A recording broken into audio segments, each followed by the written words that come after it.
Hi అండి. ఈరోజు మేము సండే కదండి, ఇక చికెన్ తెచ్చుకున్నామండి.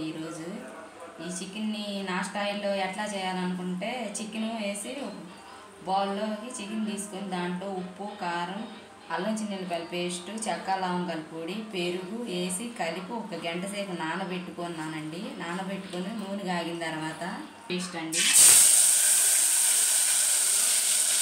రోట్లో నూరుకుంటే బాగుంటుందండి, ఎక్కువగా ఉండిద్ది. మిక్సీలో తిప్పుకుంటే అంత టేస్ట్ అనిపించదండి. బాగా కొంచెం ఉప్పు పసుపు వేసి దాన్ని మగ్గనియాలండి. ఉప్పు పసుపు మగ్గనిచ్చిన తర్వాత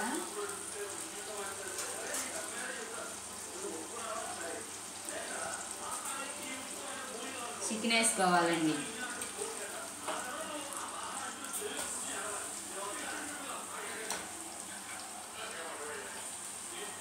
చికెన్ వేసుకున్న తర్వాత అది బాగా ఉడకనిచ్చిన తర్వాత కొత్తిమీర వేసుకొని సర్వ్ చేసుకోవాలండి. అప్పుడు ఆ చికెన్ బాగా మెత్తగా.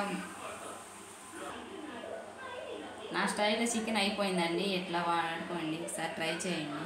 నచ్చితే లైక్ చేయండి, షేర్ చేయండి, సబ్స్క్రైబ్ చేసుకోండి ఫ్రెండ్స్.